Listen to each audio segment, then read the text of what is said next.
Boxing Ego here. If you like this video, make sure you hit the like button and also subscribe to the channel and hit the bell icon on the top of your screen to get notified when the latest new content drops. 1.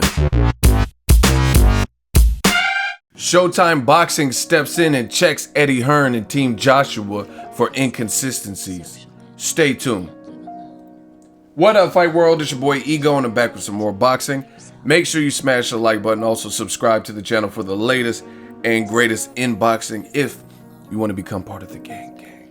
Notification gang, please hit the bell icon. Shout out to the super chats, channel donations, the Venmo donations, and the Patreon family.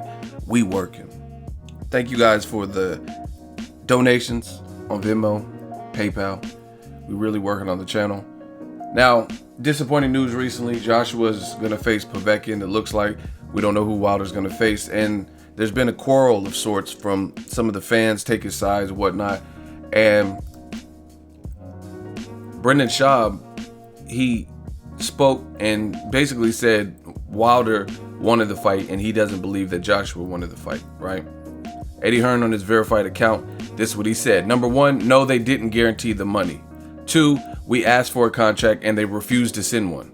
3, what on earth are you talking about? It was never 50 million for a UK fight. Unbelievable. Great source. Crying emojis, right? Now, there was a response from Steven Espinoza of Showtime, which we'll get to.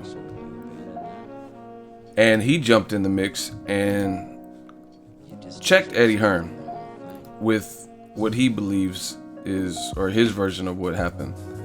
It says, hate to interrupt with actual facts, but number 1, Deontay Wilder did offer mutually acceptable security, which could include a guarantee. 2, Wilder did send a detailed term sheet and you acknowledged receipt. Both were in writing and easily verifiable. You didn't respond substantively to either. So Steven Espinoza, in layman's terms, is saying you're not telling the truth and we have receipts. Now, I think Eddie Hearn is playing a dangerous game because in this day of social media, if he is not telling the truth, as Showtime Boxing is alluding to, it's not really hard to prove. That's why he said both were in writing and easily verifiable. Like if someone has a text and like, oh yeah, I got your email, and then you can show them the dates and stuff. It's not hard to prove these things. The bottom line is it seems like Team Joshua wanted to fight Povetkin, right? You can all use, oh, they took too long, the WBA made us, but there's things like step aside money. It sounds like this was the plan all along. And another reason I feel that way is because Team Joshua, they told you this from the beginning. Joshua did that interview with Sky. He says, I'm not going to be rushed into anything. I posted on my Instagram. I'll put the link in the description because it's not my footage. So I can't play it for copyright reasons, right? But in that interview, he says, I have a devil and an angel on the shoulder. The fighter side says this. The business side of me says, there's no rush. No one's going to rush me. We'll fight Wilder when we're ready to fight him, which could be this year, could be 2019, or it could be the year after that, 2020, when I feel like it, when I feel ready, but no one's going to rush me. Those are Joshua's own words. Plus, you had Eddie Hearn who had outlined. He said that Joshua is going to fight probably 3 times this year, which we now know is not the case. They're talking about him fighting one more time, and it's against Povetkin. But he outlined it. He said Joseph Parker, then Povetkin, and then Wilder in late 2018, November, December. Now they're talking about fighting Wilder, and the deal's still open to fight April 2019.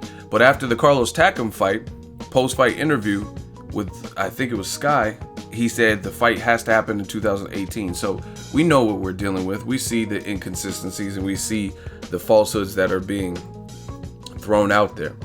And another thing, Eddie Hearn, just listen to what has been said, and then you do your own research. I don't have to spoon feed you guys.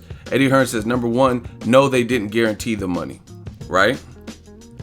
Steven Espinoza rebutted that and says, 1, Wilder did offer mutually acceptable security, which could include a guarantee.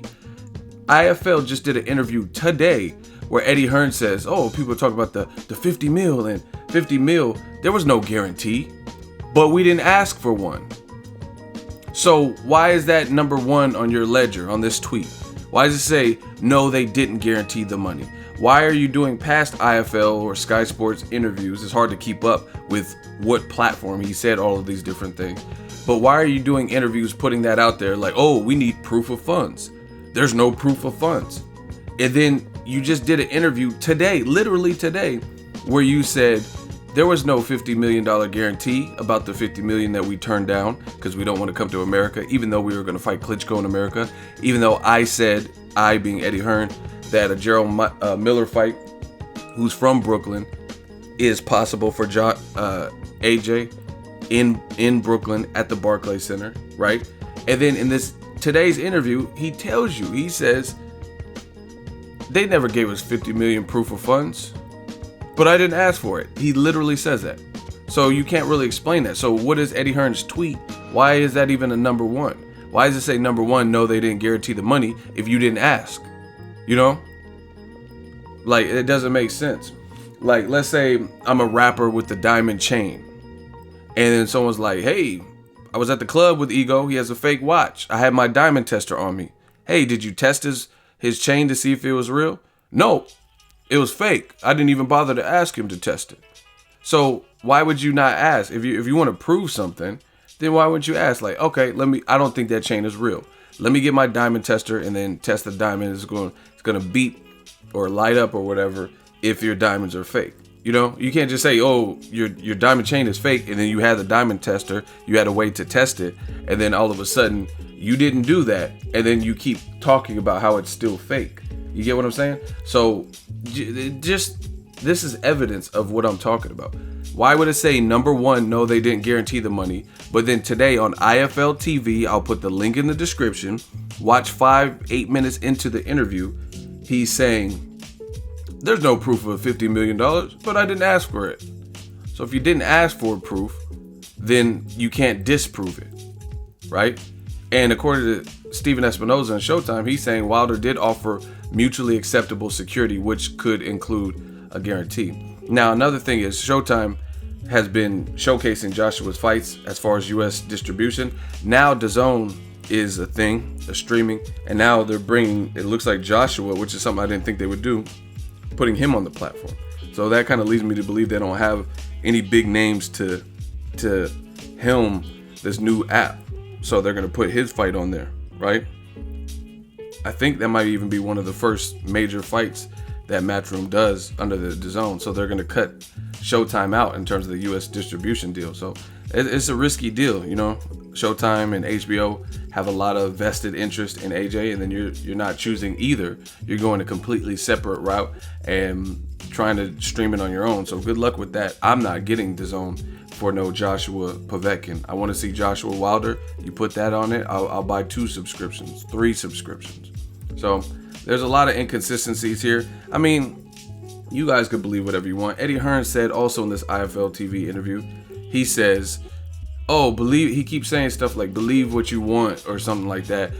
But personally, if I was the media or if I was the public, I wouldn't believe me or Shelly Finkel. I wouldn't believe either side. Who says that? Who would honestly say that? See, when I do a live stream and I got people in the hot seat, I'm telling you guys to interpret it and listen to the facts. But I would never say, oh, don't believe me. I wouldn't believe either one of us because I don't believe what I'm saying is a lie, right? So why would I say I wouldn't believe none of us? It's weird statements. You guys got to listen to what people say. Eddie Hearn literally said all of this. He says, I wouldn't, frankly, if I was the public, if I was media, I wouldn't believe Wilder's side or the Joshua side. Who says that? If you have nothing to hide and you're being transparent, you're being truthful, everything you're saying adds up and you can show receipts, then why would you say don't believe either side? Looking shaky, baby. So at the end of the day, we know what it is. Showtime corrected or checked Eddie Hearn and Team Joshua, and he says they have proof. So we'll see where this goes. They might just drop it because, I mean, what's the point in terms of Joshua's going his own route, fighting Povetkin? So we'll see where where this goes. Drop your thoughts in the comment section. Make sure you smash the like button as always. Hate, comment, and subscribe. Till next video is Ego signing off. So if you enjoyed this video and want more content like this on the channel, you can show your appreciation by going to the PayPal donate button or the YouTube support button, and you can donate any amount that you feel is equivalent to the value of this video. Much more to come. Thank you guys for your support. Boxing Ego, the future of boxing.